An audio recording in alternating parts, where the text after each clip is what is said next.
ঠিক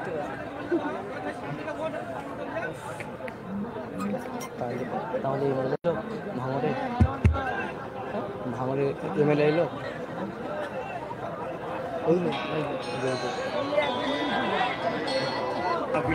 হ্যালো হ্যাঁ আর কর্তৃপক্ষ যারা আছেন তুই কাছে আমি সে করা হয়ে গেছে তুই কাছে দেওয়া হয়নি আমি পাঠিয়ে দেবো আজকে তুই যাবে কোনি সন্ধ্যাবেলা পাঠিয়ে তোমার ভাইদেরকে বসার জন্য চট বিছিয়ে দেন। আজ এই জনসমগ্র তাই খারাপ নেই কিনি তো আরে বাপ না গো সেলফি মতো ইজ্জতের সাথে স্ক্রিনশট করা হলো মাথা তুলে বাঁচা ফেসবুকে হয় না না অনেক বেশি হতো আরেক কথা আপনাদের এলাকার মাইক ভালো নয় তো আমি কি করবো বলুন। এর আগে সেখানে এসে ওই একই অবস্থা দেখে কিছু হবে না ও অতটা ভারী অনুরোধ করবো 3.5 কেজি ভারী যে সকল ভাইয়েরা দাঁড়িয়ে আছেন ডান দিকে বা পিছনে একটু বসে যান। প্রচুর মানুষ এখনো রাস্তায় আসছে আর আমার আম্মা বোনেরা আপনারা আপনাদের নির্দিষ্ট জায়গা পর্দা করে দিয়েছে সেখানে গিয়ে একটু বসেন। বস না কেন এটা ভেঙে যাবে বস ওখানে বস ফুরফুরা শরীফ আহলে সুন্নাত ওয়াল জামাত একটা মহল্লাতে সংগঠনের পক্ষ থেকে দোয়া মাহফিল। তবে দীর্ঘদিন যে অপেক্ষায় আপনারা আছেন সে অপেক্ষা হতে চলেছে। খবর পেয়েছেন তো কত তারিখে কারা কারা খবর পেয়েছেন হাত তোলে। 10 তারিখ বাপরে আমার থেকে অ্যাডভান্স। অনেকে ভেবেছিল যে ডিসেম্বরে ঘোষণা করেনি মজা নিচ্ছে কথার দাম নেই আর নেই হ্যান ত্যান বা কখনো কখনো স্বীকার করার জন্য দুপা পিছুতে হয় ঠিক না বেশি স্বীকার তো করবো ইনশাআল্লাহ। তাই 21শে জানুয়ারি কলিকাতা প্রেস ক্লাবে আপনাদের হিন্দু ভাইদের দলিতদের আদিবাসীদের মতুয়াদের পিছিয়ে পড়া মানুষের কণ্ঠের আওয়াজ তোলার জন্য অধিকার ছিনিয়ে নেবার জন্য বাংলার বুকে স্বাধীনতা সংগ্রামী সৈয়দনা আবু বকর সিদ্দিক আল কুরাইশি দাদা হুজুর পীর কেবলা রহমাতুল্লাহ আলাইহি চতুর্থ প্রজন্ম আবি আব্বাস সিদ্দিকীর প্রচেষ্টায় যে লড়াইয়ের ময়দানে গণতান্ত্রিক ভাবে রাখার যে সিস্টেম সেই রাজনীতির দলের ঘোষণা হতে চলেছে। কিন্তু আজকের এই মাহফিল ফুরফুরা শরীফ আহলে সুন্নাত ওয়াল জামাত একটা রাজনৈতিক সংগঠনের মাহফিল। এটা একটা দোয়ার মাহফিল এবং দুস্থ অসহায় গরিব মানুষদের বস্ত্র বিতরণের মাহফিল। আর আজকে এখানে একটা দুঃখের ঘটনা ঘটেছে যেটা সত্য বা ঘটবে চিরসত্য, যেটাকে কখনো রুকা সম্ভব নয়। কুল্লু নাফসিন যায়িকাতুল মউত, প্রতিটা নফসকে মৃত্যুর স্বাদ চাখতে হবে। আজ আমার এই গ্রামে আমার এক বাপ তুল্য বয়স্ক মানুষ মহান স্রষ্টা রব্বুল আলামিনের ডাকে আখিরাতের রাস্তায় রওনা দিয়েছে। আমি সর্বপ্রথম তেনার জন্য দোয়া করি, আপনারা আমার সাথে দোয়া করেন আল্লাহ তিনার কবরের সওয়াল জবাবকে আসান করে দেন, বলুন আমিন। রাসূলের শাফাআত নসিব করে নাজাতের রাস্তা আল্লাহ বার করে দেন, বলুন আমিন। সাথে সাথে ফুরফুরা শরীফ আহলে সুন্নাত ওয়াল জামাতের কাশীপুর থানা এবং ভাঙড় 2 নম্বর ব্লকের সেক্রেটারি, আপনাদেরই সন্তান, আপনাদের দীর্ঘদিন আমার সঙ্গে জুড়ে আছে আমার রাহিনুর ভাই, তার দ্বারা দিয়ে আপনাদের সঙ্গে সাংগঠনিক যোগাযোগ আমার হয়েছে, কিন্তু আপনাদের সঙ্গে আমাদের অন্তরের সম্পর্ক হাজার হাজার বছরের। আর এই বাংলার বুকে ফুরফুরা শরীফের হজরত সৈয়দুনা আবু বকর সিদ্দিক আল কুরাইশি দাদা হুজুর রহমাতুল্লাহ আলাইহি, তিনি শুধু মুসলমানদের কথা ভেবেছে তা নয়, তেনার ইতিহাস গাওয়া দিচ্ছে তিনি যেমন মুসলমানদের কথা ভেবেছে তেমন তিনি পুরো মানুষ জাতির কল্যাণের কথা ভেবেছে। বলুন আলহামদুলিল্লাহ। তিনি শিক্ষা চেতনা, শিক্ষা সংস্কার করেছে, ধর্ম সংস্কার করেছে, সমাজ সংস্কারও করেছে। সব থেকে বেশি তিনি গুরুত্ব দিয়েছিলেন শিক্ষায়, এবং শিক্ষা দুই ধরনের হয়, আল ইলমু ইলমান, একটা জাহিলি অপরটা বাতিনি। দুই শিক্ষাতেই তিনি গুরুত্ব দিয়েছিলেন। জাহিরি শিক্ষাতেও গুরুত্ব দিয়েছেন, বাতিনি শিক্ষাতেও গুরুত্ব দিয়েছেন। জাহিরি শিক্ষায় তিনি স্কুল করেছেন, মাদ্রাসা করেছেন, শুধু পুরুষদের জন্য নয়, নারী শিক্ষার ব্যবস্থাও তিনি করেছেন। সাথে সাথে ধর্মীয় শিক্ষা এবং রুহানি শিক্ষার জন্য তাম বাংলা, আসাম জুড়ে হাজারো হাজারো খানকা শরীফ করে সেখানে রুহানি শিক্ষার তালিমও দিয়েছেন। বলুন সুবহানাল্লাহ। সেই পরিবারের একজন সদস্য হিসাবে আমিও শুধু যে মুসলমানের কথা ভাববো তা নয়, আমি আল্লাহর সৃষ্টি হিসাবে আর এক সৃষ্টির কথা ভেবে তাই বঞ্চিত, শোষিত, নিপীড়িত, পদদলিত প্রতিটা সমাজের হিন্দু, দলিত, আদিবাসী, সর্বধর্মের মানুষ যারা ৭৩ বছর পিছিয়ে আছে তাদেরকে তুলে মূল স্রোতে আনার লক্ষ্যে আহলে সুন্নাত ওয়াল জামাত সংগঠন এবং আগামী দিন এইখান থেকে সব কাজ করা বাধা হচ্ছে বলেই আমারই নেতৃত্বে, আমারই পরিচালনায় কিছু মানুষকে দিয়ে এক রাজ প্ল্যাটফর্মের সূচনা তৈরি করছি। সেই জায়গাতেও আপনাদের সহযোগিতা, দোয়া কামনা, সাথ দেওয়া আশাবাদী। আমি আশা করতে পারি তো নাকি?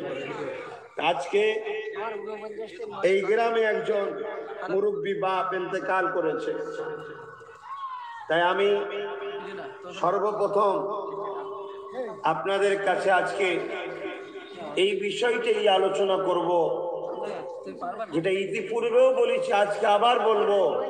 চলে সবাই যাবে, কেউ থাকবে না, কিন্তু চলে যাওয়ার পরে তোমার জন্য মানুষ আফসোস করে না খুশি হয়, ওটাই একটু জানা দরকার। অতএব মানব বন্ধন, মানব প্রেম, ভ্রাতৃত্ব, সম্প্রীতি, একে অপরে মিলেমিশে থাকা, এই শিক্ষা ইসলামে কি আছে, এই শিক্ষা আমি একটু আপনাদের কাছে আলোচনা করেছি, আজকে একটু করবো। আপনারা শুনতে ইচ্ছা আছে? হাত তুলে বলুন, শুনতে ইচ্ছা আছে? যদি ইচ্ছা থাকে তাহলে একটা ডিসিপ্লিনের ব্যাপার আছে, সেই ব্যাপারটা হচ্ছে এটাই, আপনারা একটু চুপ করে মনোযোগ দিয়ে শোনেন, আমাকে বলতে সুযোগ দেন। আমার তো জানা আছে ইসলাম শান্তির নাম, ইসলাম মানবতার নাম, ইসলাম প্রেমের নাম, ইসলাম অধিকারের নাম, ইসলাম নারীদের বাঁচাবার নাম, ইসলাম দুর্নীতি মুক্তর নাম, ইসলাম গরিবের কথা বলার নাম, ইসলাম অসহায়ের কথা বলার নাম, ইসলাম জালিমের বিরুদ্ধে লড়াইয়ের নাম, ইসলাম সন্ত্রাস মুক্তের নাম, ইসলাম দুর্নীতির বিরুদ্ধে প্রতিরোধ করার নাম, ইসলাম মা বাপের সম্মানের নাম, ইসলাম আল্লাহর সৃষ্টির সেবার নাম, ইসলাম হিন্দু ভাই বিপদে পড়লে আশ্রয়ের নাম, ইসলাম হিন্দু ভাই ক্ষুধার্ত থাকলে খাওয়াবার নাম, ইসলাম আদিবাসী ভাইয়ের শিক্ষা নেই, অর্থের অভাবে তাকে শিক্ষার ব্যবস্থা করে দিবার নাম ইসলাম। সমাজের বুকে সভ্যতা, আমান, চাইন প্রতিষ্ঠিত নাম। জোরে বলুন সুবহানাল্লাহ, আরো চিৎকার দিয়ে বলুন সুবহানাল্লাহ। ইসলামে কোনটা নাই? ইসলাম নিরাপত্তার রাজনীতির নাম। ইসলাম দেশের আইন কানুন সুস্থ ন্যায় করে রাখার নাম।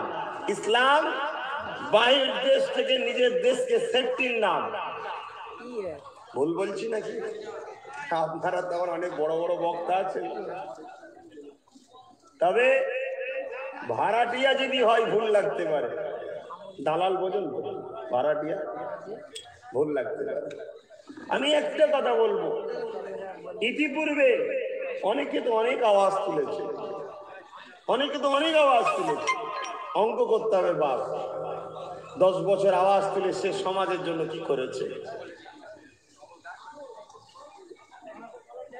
30 বছর আওয়াজ তুলে সমাজের জন্য কি করেছে? আজ আমার সংগঠনের ছোট্ট ছোট্ট ভাইগুণ, একেবারে তরুণ ফুলগুণ, অল্প দিনে 2016 থেকে কোন ফান্ড লাইনে কোন রাজনীতির নেতার কাছে মাথা বিক্রি হয়নি, কোন রাজনীতির সহযোগিতা লাইনে আপনাদের কাছ থেকে হাত পেতে নিজেদের গাড়ির পয়সা দিয়ে সংগঠন করে সেই সংগঠন থেকে কয়েক লক্ষ পরিবারের গায়ে শীত বস্ত্র দিয়েছে।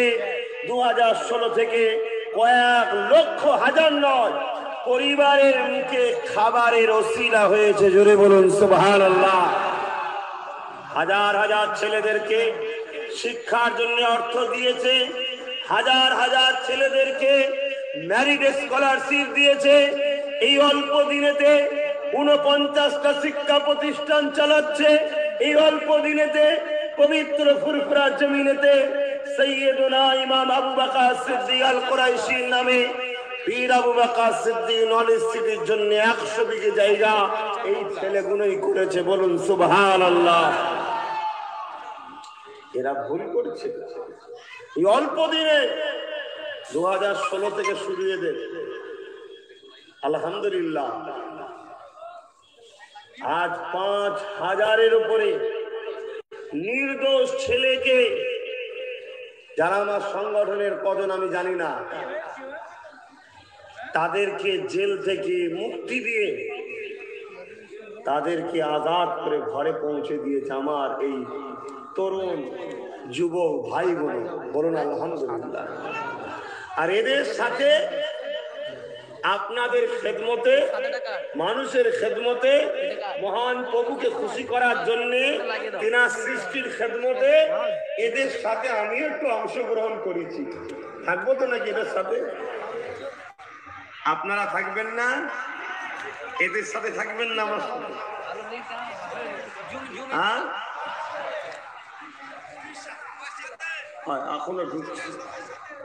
একটু বসেন, খাই লোক দেখতে পাবেন, জায়গা পাবেন। যে একটু আলোচনার দিকে যাচ্ছি। দরুদ শরীফ আল্লাহুম্মা সাল্লি আলা মাওলানা মুহাম্মদ ওয়া আলা আলি সাইয়্যিদিনা।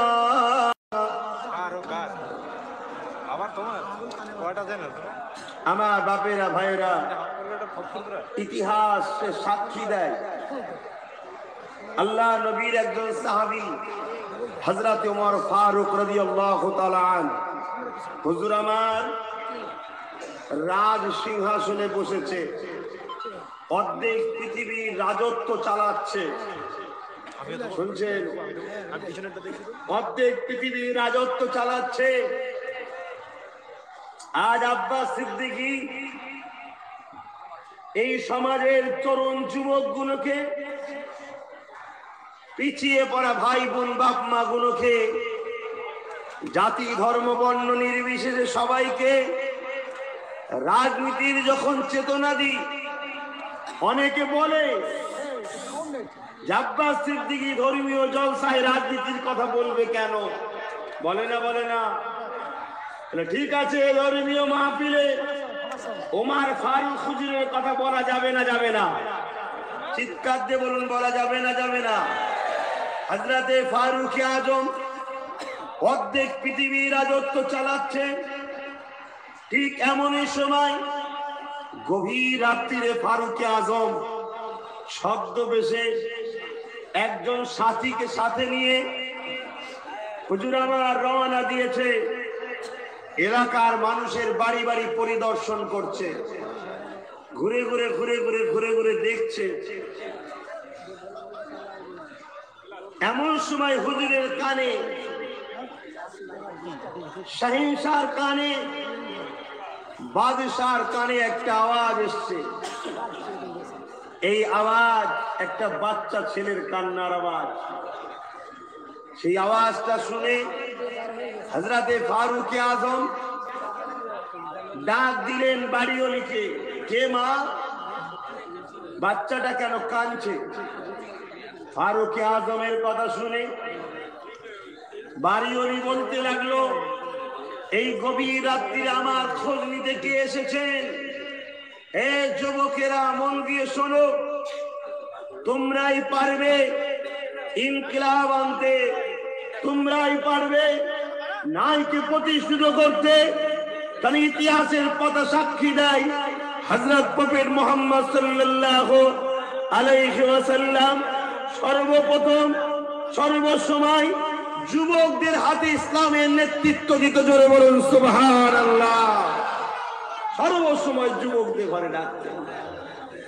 আজ তোমরা যদি এই জায়গায় না যাবো, তোমরা যদি ইতিহাস না জানো, তোমরা যদি অসহায়ের পাশে না দাঁড়াও, তোমরা যদি অভাগিনী মায়ের চোখের পানি না মোছো, তোমরা যদি এতিমদের পাশে না দাঁড়াও, তোমরা যদি গরিব দিন দুঃখীর পাশে না দাঁড়াও, তোমরা যদি মা বোনেদের পাশে না দাঁড়াও, এ সমাজ কিন্তু তোমাদেরকে কখনো মাফ করবে না। আর পরবর্তী সময় আখিরাতে আল্লাহর কাছে তোমাদেরকে জবাব দিতে হবে। তাই আমি তোমাদেরকে ইতিহাস শোনাই। হযরতে ফারুক আজম ওই মহিলাকে বললেন, মা, বাচ্চা কেন কাঁদে? মহিলা বলতে লেগেছে, কে বাবা এই গভীর রাতে আমার খোঁজ নিচ্ছ? আমি বড় ক্ষুধার্ত, গরিব, আমার বাচ্চাকে রোজ রাত্রিরে খিদে লাগে, কান্নাকাটি করে, আমি অভাবী, আমার বাচ্চাকে খাবার দিবার মতো কিছু নাই। এই জন্য আমি তখন আমার বাচ্চাকে খাবার দিবার নাম করে উনুনের চুলোতে পানির পাত্র বসিয়ে দিই। সেই পাত্রে বসিয়ে দিয়ে তাতে জাল দিই। বাচ্চা মনে করে রান্না হচ্ছে, কিন্তু পাত্রে শুধু পানি থাকে। এভাবে বাচ্চা কাঁদতে কাঁদতে ঘুমিয়ে পড়ে। আমি পাত্রটাকে নামিয়ে দিয়ে বাচ্চার পাশে গিয়ে ঘুমিয়ে পড়ি। এটাই আমার কয়েক সপ্তাহ হতে চলেছে। ফারুক আজম শুনে বড় কষ্ট পেলেন। বাইতুল মাল খাবার ভান্ডারে গেলেন, খাবার নিয়ে ফারুক আজম সেই বাড়িতে আসছে। নিজে মাথায় করে বুঝাই করে অর্ধেক পৃথিবীর নেতা খাবার নিয়ে সেই বাড়িওয়ালার বাড়িতে দিচ্ছে। ভাবো নেতৃত্ব কাকে বলে। এই সময়েতে ফারুক আজম খাবারটা দিয়ে মহিলাকে বলছে, মা, বাচ্চার মুখে খাবারটা দিই, বাচ্চা খেয়ে হাসবে, আমি দেখে একটু যাবো। জোরে বলুন সুবহানাল্লাহ। ওই মহিলা খাবার দিল, বাচ্চা খেলো, হাসলো। ফারুক আজম মহিলাকে বললেন, মা, কালকে রাজ দরবারে আসবেন, আমি আপনার জন্য কিছু ব্যবস্থা করে দেবো। বাবা, তুমি কে? কে তুমি? তোমার এত দরদ? এখন নাই সোশ্যাল মিডিয়া, এক মুহূর্তে ভারতের কে প্রেসিডেন্ট, ভারতের কে পিএম, কি বাংলার কি সিএম, এক মুহূর্তে সারা ওয়ার্ল্ড জেনে যাচ্ছে। তখন তো এত উন্নত মান ছিল না, তাই জানে না। তাই ফারুক আজম যখন এই কথা বললেন, পরের দিনে সেই মহিলা রাজ দরবারে যখন পৌঁছালো, পৌঁছাবার পরে দেখছে কাল রাত্রিরে